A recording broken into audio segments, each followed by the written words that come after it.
What's going on, everybody? It's your boy C4, and thank you for tuning in for episode, I don't know what this is, but we're in week number 3 of the expansion franchise mode for the Toronto Huskies. 1-1. Not horrible, not awful, not great, not perfect, but it is what it is. Now we're taking on the 1-1 Baltimore Ravens, and what has got to be seen as a close matchup, but certainly a matchup that we can win. The Ravens have always had a good defense, an incredible front seven that is going to pose major difficulties for our strength, which is run the football with the freak Leonard Fournette. I've just kind of crowned him with that nickname. But the Ravens offense, not too amazing, so hopefully we can make some plays here. Throwing up 3rd and 10 on our 42. Look at that. Come on, Joe Flacco. You need better decision making with that. You ain't elite, as Dante Fowler just beats his man and gets a sack, forcing a punt, giving the ball to our Toronto Huskies. So now we're still here at the tail end of the first quarter. Glennon just struggling immensely. I think this game here, I can't remember exactly how it all played out. Don't think it was super exciting, though. It was definitely a big old fight. Both guys on this fight were black and blue when all is said and done. Fuck, man. Mike Glennon sucks. I kind of... Oh, yeah. Perfect. Interception. Eric Weddle. Why not? I thought all along that Mike Glennon may be one of the most underrated backups. I don't think Mike Glennon's going to be like, oh my god, how's this guy been a... Look at that defensive, by the way. There's this fucking fly in my room that will not go away. Pissing me off. Thought Mike Glennon actually might have a shot to be a starter somewhere that has horrible quarterback situation. This connected franchise mode, I know it's in Madden, but I've gone from being like... I think Mike Glennon might be alright to just fuck Mike Glennon. I don't know how short the leash is for Mike Glennon as well. I don't know what is going to be the breaking point for me to start trying maybe Zach Terrell or Brandon Allen. Had one hell of a preseason, but we need something to happen. Then we got, I got to give whoever that guy is number 20. That number should be retired. That's Ed Reed's number, bruh. Another thing is a lot of people after the last video said change Leonard Fournette's number, and... Okay, here's what's going on with that. I recorded probably 4 or 5 of these episodes well before you guys even saw the first episode where all you guys are saying, hey, change his number. So he's still at number 40. It's going to be about week 8 or week 9 that you see him go back to his number 7 that he had at LSU. And people want to change like the uniform stuff. For some reason, with this where I made it like a new team, it won't let me adjust the uniforms.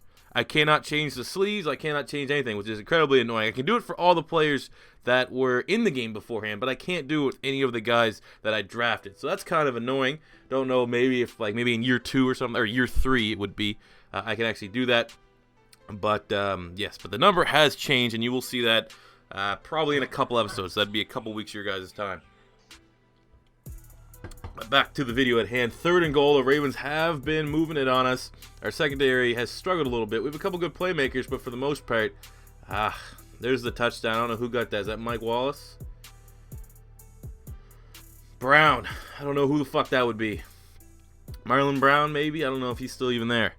But that still sucks that we're in a hole. This is a team that cannot play from behind. The fact that we have to rely on the run so much, we have to constantly be ahead because we control the clock. And, you can't really ever abandon the run with a team that's set up like us right now, as it stands right now. Look at that. See, that's what happens, man. They fucking know that if we're not running the ball, Mike Glennon does not have the ability, maybe it's our wide receivers, to fucking find his open man. That's a sack and forcing a punt, and now the Ravens once again in our red zone. Luckily, doesn't matter if I'm doing the Eagles connected franchise or I'm doing this Huskies connected franchise. You cannot. I'm a beast in the red zone. And you're going to throw it to that motherfucking goalpost, trying to some sort of CFL rule bullshit where you throw it through the end zone 6 points still. All right, Charles Sims. That's Charles Sims. They gave Charles Sims Ed Reed's number. Oof, I don't think that's going to go well with the Baltimore Ravens fans. So now it's 3rd and goal on the 4. Our defense has, maintained this bend but not break mentality. We need it for one more play. Come on. Come on. Oh, good pressure there. I think that was the rookie Gerard Davis from the University of Florida that forced Joe Flacco to throw the one to the ground. So holding it for maybe their best offensive weapon, Justin Tucker, to kick the field goal. But that's when you know that it might not be the most exciting game when I'm reverting to field goal clips. But I was more proud of my defense. Let's be honest. I think my team has a 70. I can't remember. I think it's a 77 overall offense and a 78 overall defense. So definitely not the worst team in the league, but we're definitely bottom 5 in terms of pure talent. and being able to bend not break there. I was proud of these guys. So now we have the ball. Mike Glennon trying to do something, hitting Ty Montgomery for the nice little slant pass. Look at that, 2 of 5, 21 yards, one interception. I don't know. I don't think Mike Glennon's going to be the option here at quarterback for the remainder of the season unless he has a gigantic game at some point. It's very frustrating. Look at this shit, man. Come on. Fuck off. Like, what is it? We got Zach Terrell, who we drafted out of Western Michigan. For all you guys who don't really know who he is, you probably know who Corey Davis is, and he was his quarterback. I think he's a 67 overall. And then we have Brandon Allen, who I actually really liked out of Arkansas. I thought he was one of the top quarterbacks in the SEC. Ooh, Allen Robinson, let's go. Right as I'm shitting on Mike Glennon. That was more Allen Robinson. I like how he adjusted there. Seems like he really overcompensated for the shit throw from Mike Glennon to make that happen. And that's what happens when you have a 90 overall wide receiver. I don't know, he might even be above 90 right now. Incredible. He's having one hell of a season. It's pretty much been our big weapon with a little bit of here and there from Deshaun Jackson. Ooh, Eric Weddle ain't got a chance to make this a 10-7 ball game, as that was the score as we went into halftime. So now open up the second half. The Baltimore Ravens are rolling on our side of the 50, but then look, this is what happens. I'm telling you right now, if I ever somehow play you guys, I don't play a lot of online because I don't want to break my controllers a lot. Don't play action past me at all. I never bite on it. I'm always going to go after the quarterback. We hungry. We smell that meat, and we're out. Blood in the water, motherfucker. Josh. Anyway, 2nd and 18. They just decided to give it to Charles Sims there. Oof, I don't think so. Usually it's Charles Sims and Shane Vereen are like the 2 free agents that go somewhere and end up starting. I don't know why. They're not bad running backs, but they're not 3-down running backs. That's 3rd and 16. What are they going to do? High snap. Flacco does compensate for the... Oh, my God. Oh, is that Josh Gordon? They have Josh Gordon that just... Oh, for fuck's sakes. Yeah. Oh, there's just Josh Gordon there now in Baltimore. Maybe their offense isn't quite shit. So we're hanging on by the skin of our teeth for this 3-point lead. And it looks like they're definitely in field goal range. So we need a turnover here to keep them off the sheet, ideally. Oh, there we go. There's that red zone D, baby. Trying those 2 guys in the gray shirts. What the fuck kind of jump was that? I don't know about that. There was a nice little shot there of Josh Harvey Clemens, who's been maybe our best defender as of late. And he was, a 3rd-round draft pick out of Louisville. So that's good to see. But then, there you go. Another tackle. Josh Harvey Clemens. Who would have thought a 6'4", 230-pound safety would be a monster? Not this guy. Duh. Cam Chancellor, everybody. Cam Chancellor 2.0. Josh Harvey Clemens. I think he's only a 73 overall, but it's definitely playing a lot higher than his overall suggests. So now it's 3rd and 6. And then, of course, why not convert on 3rd? For fuck's sakes. And it was Mike Wallace. I like our corners. They're not throwing it Jalen Ramsey's side, that's for sure. But I like Brian Poole, but he's struggling a little bit. Maybe it's best suited for him in safety. I don't know. But there we go. We got the big field goal here from Zane Gonzalez as he nails it to keep it a 7-point game. I decided, because I'm the best field goal kicker on YouTube, I need to occasionally mix in a couple of these field goals, or else I'm just, screaming at the top of my lungs and no proof in the pudding. So now we are on the 27. We're a little bit rolling. Leonard Fournette, 16 rushes, 71 yards. Not his biggest game, but still consistent. Leonard Fournette's kind of the guy that we mark if he hits 100 yards or not as a good game. So 2nd and 7. Let's keep feeding the beast here. Play it safe. We definitely don't want to put the game in Mike Glennon's hands right now. Much rather go with the rookie Fournette, because I don't know, maybe low-key, I'm going to, at the end of the season, compare Leonard Fournette's stats with how Ezekiel Elliott did in real life, maybe just to make myself feel better as an Eagle fan. Not exactly sure. And by not exactly sure, I mean I'm for sure doing that. Fournette's looking a little tired, though, hands on his knees, but look at that. Fighting for everything he can get here. Up to 80 yards, just moving the chains, going against a very, very tough Baltimore front 7. It's not as strong as it would have been years past historically. There's no Ray Lewis, no Haloti Ngata. But they still, I think Brandon Williams is good. They got, I can't remember, they have an undrafted Michael Pierce that's good. Mosley, Zach Orr. Those guys are solid. And so Leonard Fournette is fighting for every yard that he can gain right here as the clock is ticking. See, this is why we can't really play from behind. 7 points with 1 score, that's not so bad. But we go down behind 2 scores, it's going to be very, very difficult. As we get Luke Wilson, the Canadian, that should be good for a first down. Mike Glennon stat line looking like fucking ass. 1 touchdown, 2 picks, like 10 of 17. Ugh, that ain't good. So it's 3rd and inches. We're going to hit him with a C4 special, outside pitch. Ooh, not going with the pitch, going with the inside run. That's where we've been finding our luck here. I'm content going inside with either one of our running backs, be it Fournette or Chris Ivory. And there you go. moving the chains. Leonard Fournette, 20 touches on the day, 87 yards. But more importantly, we're controlling this clock a little bit, you know? Which actually, at this point in the game, might not be so hot. So we get a touchdown. That means we're just kind of limiting our opportunity to, you know, worst case scenario against Baltimore. If they're able to go down and get some points after this drive. Come on, think Jimmy Bowman, wherever the fuck this coach is. Jimmy Bowman, I think that's what we're going to call him. Legendary Detroit Red Wing head coach, Jimmy Bowman. All right, him with the C4 special. Chris Ivory's now in the backfield. I believe in him. Oh, that could have been worse. Only a loss of 1. That could have been a loss of 3 or 4. So I guess, all right, in relief duty, Chris Ivory. Now forcing a 3rd and goal on the 5. What are we going to do? Who do we go to in a situation like this? I mean, Deshaun Jackson has gone to sleep. He's had a big week 1, but, you know, since then he hasn't done anything. So it's Allen Robinson. That's not even like a juicy route right there. Maybe? Oh, fucking.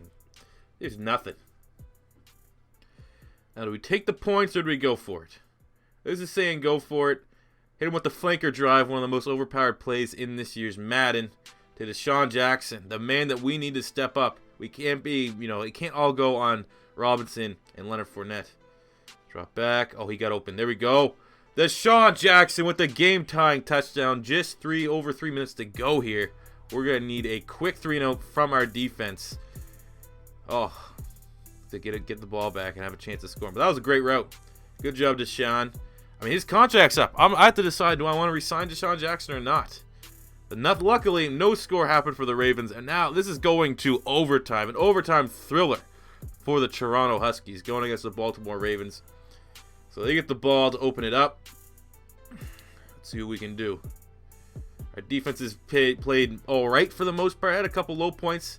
Actually, usually the strength is my red zone defense, and that is where they've got their 2 touchdowns. But look at that, Dante Fowler, 2nd sack of the game. This guy here, his acceleration is absolutely incredible. His close down speed, he closes down like a motherfucking safety. It's incredible. He's a beast. Florida Gator, let's go. Chomp, chomp. On the other side, Shaq Barrett. Let's switch with him. Let's see what Shaq Barrett's saying. Actually, no, we'll keep with Fowler here. Why? If it ain't broke, don't fix it. So they check down to Crockett Gilmore, who gets stopped. I mean, that was 3rd and 25, so now we should be able to get the ball back here. 4th and 15. Punt me the ball. Thank you. Let's end this shit now. That's good. Well, we need a field goal. Zane Gonzalez has been a solid kicker for us, even though he's a rookie. The pressure could get to them in a high-pressure situation like this, but at least he's in front of his home crowd. It's not a hostile environment. All right, Deshaun Jackson with the, return. I think it was a 40-yard punt. What? Personal foul running the... Oh, my God. Brian Poole! You're the guy I called out for the shitty red zone defense. And then you go ahead and do some shit like that. Oh. Luckily, our defense held strong. We got the ball back. So now we have it here. 3rd and 2. Trying to give it to Leonard Fournette, who's now on 28 touches for 112 yards. We kind of have to think, are we worrying about burning the candle at both ends and seeing what happens with Fournette, giving him so many touches this early on in the season? But they were going for it. 4th and 1. We don't play for ties. 2 minutes left. We got it. Let's go. Let's show the sense of urgency. Oh, perfect play call. Stumbles, collapses under the sheer exhaustion of his output today. But look, we got that, and now we're up related to 10. We're in field goal range. Absolute gimme. But why not? This is what we're going to do. This is the kind of mentality we set. 4th and 1. We weren't going to punt it. We go for the win. Here, some bullshit. The last actually 2 times I've been in overtime or had to clinch a game tying or winning field goal, it's been fucking blocked with that stupid goddamn feature that Madden decided to add this year. So we're going for points here. We got a full opportunity to get a touchdown. Look at Fournette bumbling, stumbling. 34 rushes, 133 yards. Getting up to the 1-yard line. 3rd and goal. Let's go for us. Let's let our all-star, already can be deemed an all-star, our 1st-round draft pick, Leonard Fournette, put the fucking nail in the coffin on the Baltimore Ravens. So we're going to go inside there, and I didn't like it. They were stacking the box too much. They didn't think we'd have the right play call, so let's go back to the outside with the C4 special. Not the pitch, I don't think. I think this is just more of a... Oh, wait, it is a pitch. Let's go, Leonard Fournette. That's a touchdown, baby. What a way to fucking end our first overtime appearance with the Toronto Huskies, going to 2-1 on the season. A very, very close battle. Definitely not one-sided by any means. We probably were the underdogs at most point during that game, but Leonard Fournette took over. He is a true superstar in this league already. I can already make that, assumption 3 games in. But the big talking point on the negative side is, what do we have a quarterback issue? Mike Glennon did finish all right down the stretch, 155 yards, 2 touchdowns, 2 picks. But maybe better options. Brandon Allen dominated the preseason. We got Zach Trell, the unproven rookie. Maybe he'll be all right. Look at that. Fournette is a monster. But anyway, guys, I'll let you finish up with the stats here. Thank you for tuning in for another episode of the expansion franchise mode of the Toronto Huskies. This is your first time stopping by. Don't be afraid to hit that subscribe button. Let me know in the comment section below if you have any questions, concerns, comments. And until next time, guys, it's your boy, C4, saying peace out.